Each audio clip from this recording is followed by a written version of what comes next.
Howdy, everyone. I am Anna Taggart coming at you from the NIRSA Communications Committee for Region 4, and we are sharing information on the different committees that the region has put together. And today we're going to be talking with Oscee Wheatfall, who is the chair of the Student Development Committee. Oscee, do you want to share a little information about yourself?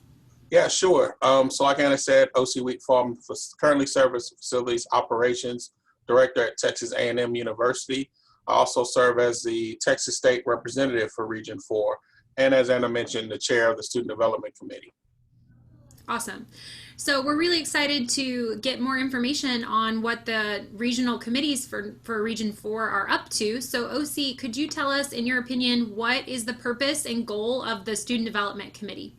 Yeah, for us, the first thing I'll say is this is a new committee for this region. I believe Region 6 or Region 2 have a version of this that we've kind of modeled ours after and kind of to promote new opportunities for the students in the region. So for us, we're basically starting from scratch, and some of the things we came up with that were pretty easy for us to do each year, and I think that were pretty impactful were three main goals, and they are: one, to provide opportunities for students to engage with other students within the region; two, to develop professional development opportunities for those students in the region; and the last one is to establish and promote a regional student lead-on conference each year. Awesome, great. And you mentioned student lead on, so I know that the Region 4 conference this year is going to be virtual. What are you all doing to prep for that, or what should we expect in regards to how that will look this year, specifically maybe the student lead on portion? Yeah, definitely. Right now, we're definitely in the early phases of it. It's establishing the date and the timeline and working with the various folks on the committee to determine what's the best possible process to do that.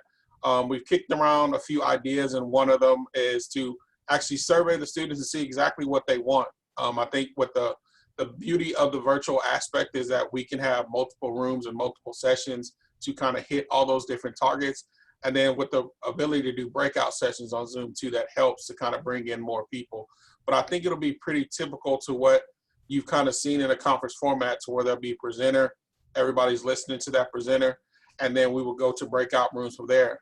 The one goal we've always said, though, is we understand the attention span of both adults and students. And so we don't want some long, drawn-out presentation where people are just looking at a screen. I think for us, healthy conversation and dialogue is a very important thing. So anything to get the students engaged, where it be a Q&A roundtable type situations, are always popular for those students.